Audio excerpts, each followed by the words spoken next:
Shalom Israel. First, we all praise to Yahweh Bashim Yahushua. All praises due. All right, y'all. We're gonna be in Baruch chapter 3 today. Try to hurry up for my dad get back home to the crib, so I'm gonna try to get this video kind of quick. Do got some precepts to go to. We actually is gonna need Enoch for this too, but we get there when we get there. So you already know what it is. Baruch chapter 3, start at verse 1. Shalom Maz, if you watching, I love these bracelets, bro. Y'all have them, bro. Maz got these bracelets, these hoes. There's a code, $15, very worth paid for. But Baruch chapter 3, start at verse 1. Says, O Lord Almighty, the power of Israel, the soul in anguish, the troubled spirit cried unto thee.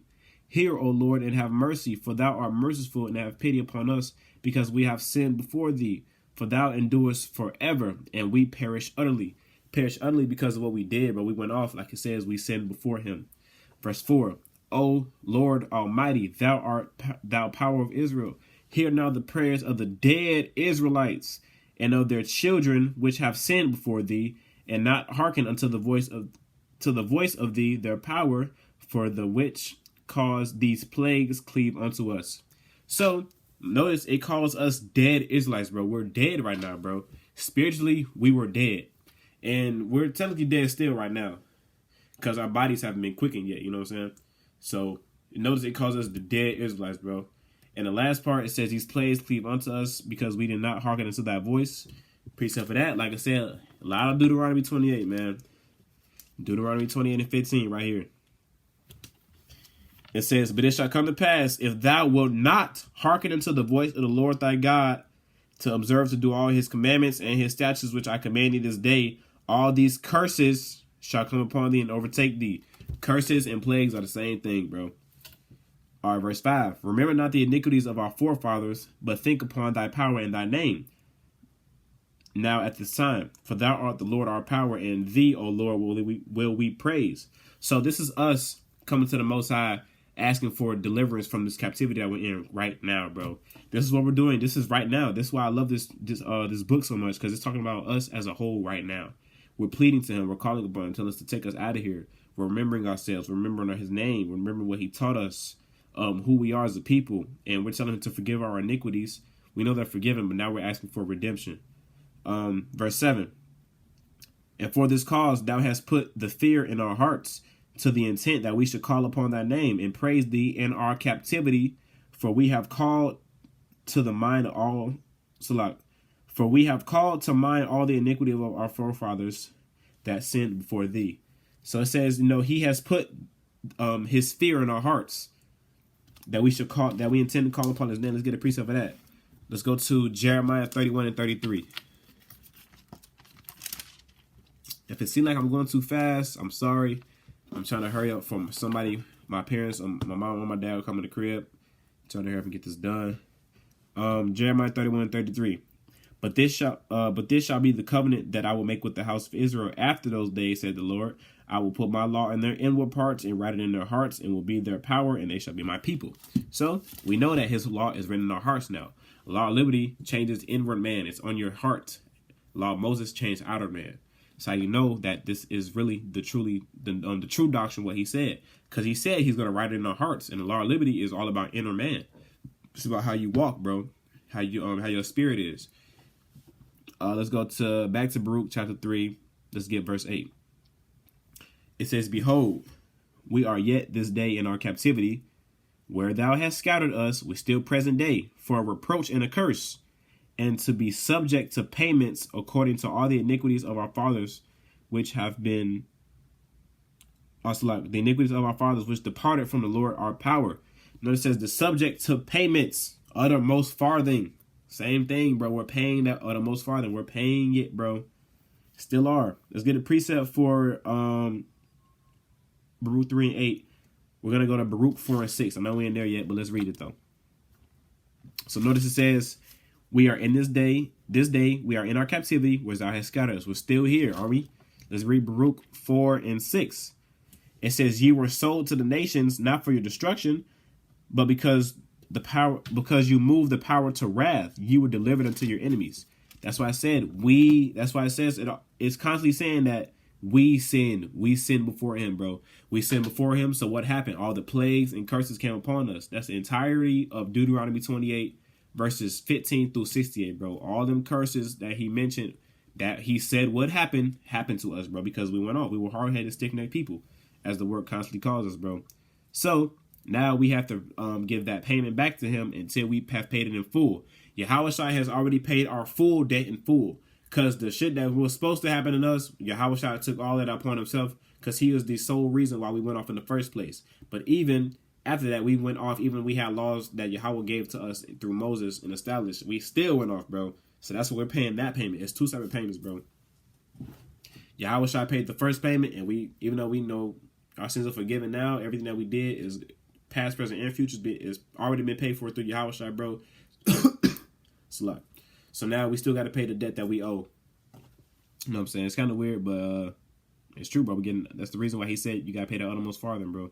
Subject to payments according to all the iniquities of our fathers. We're paying for what our fathers did. And these Japhites and everybody, all these other heathens, bro, they're going to pay for what their fathers did to us, bro. Same shit. Baruch chapter 3, verse 9. It says, "Hear, Israel, the commandments of life. Give ear to understand wisdom.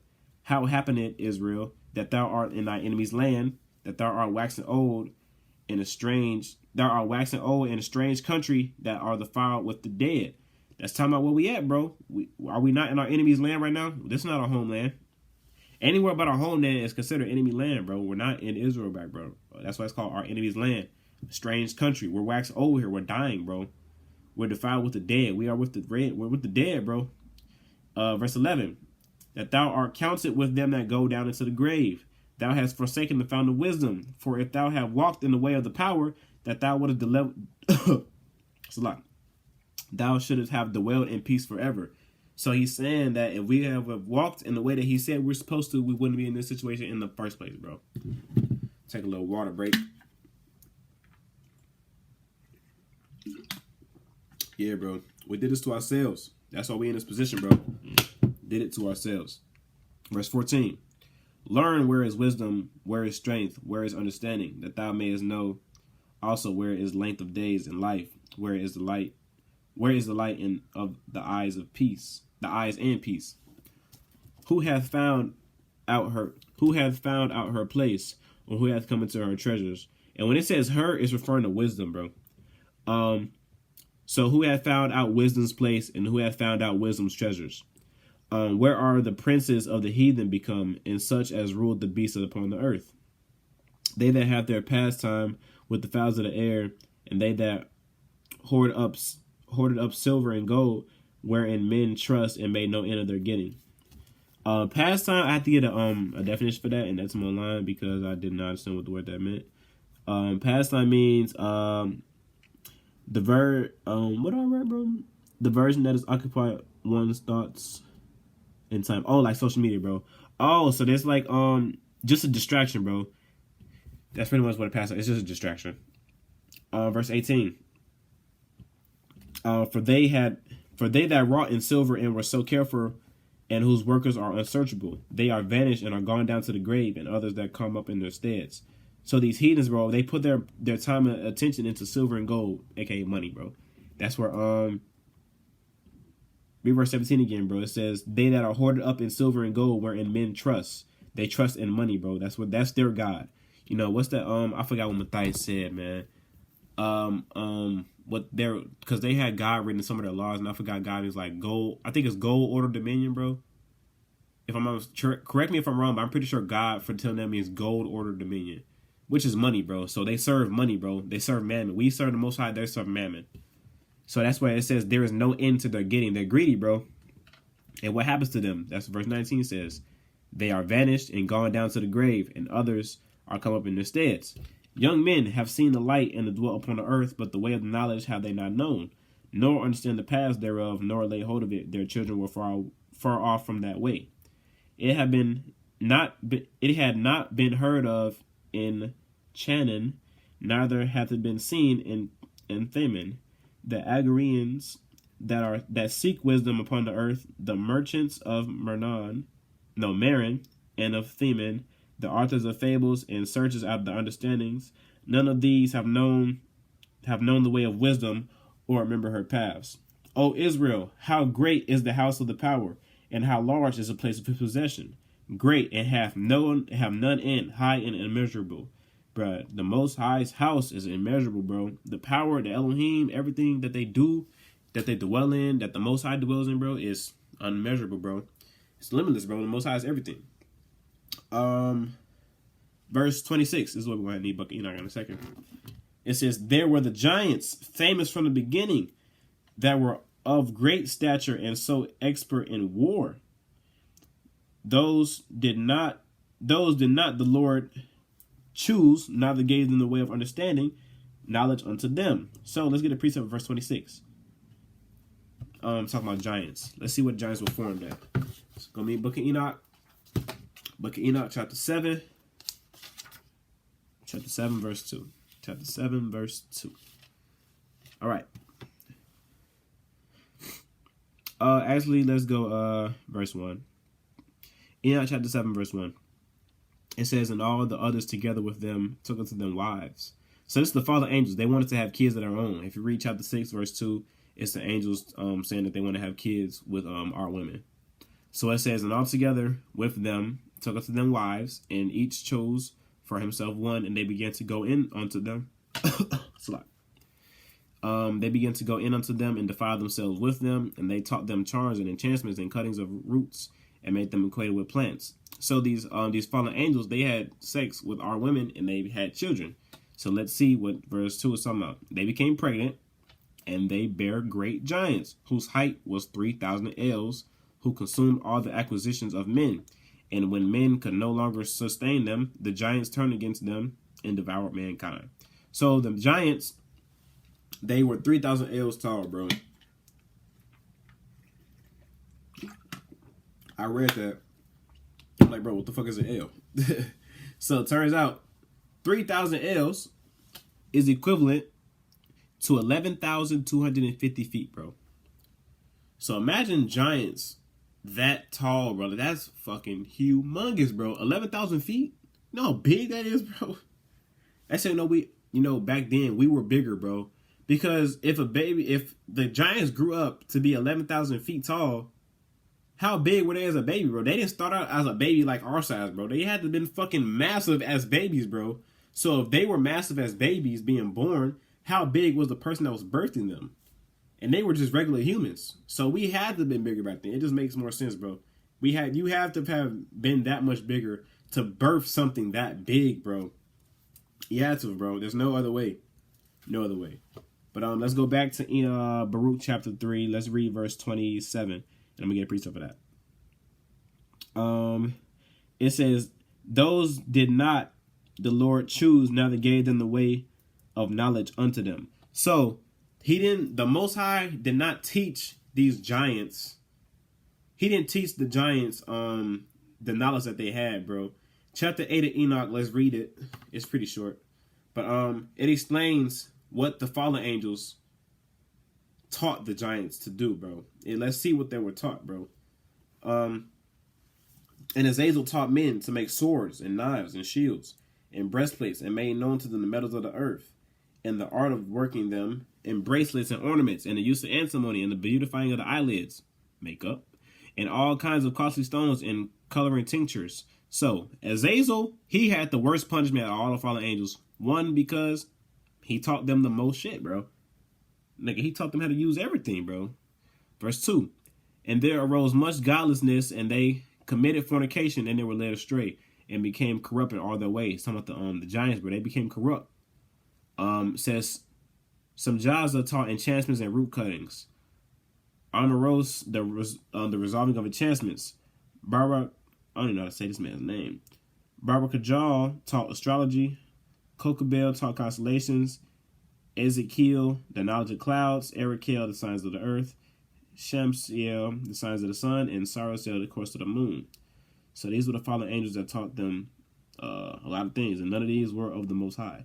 Of course, the Most High has created all of these things, but it wasn't for these giants nor us to know about, bro. It's the secrets of the secrets of heaven is what it's called, bro.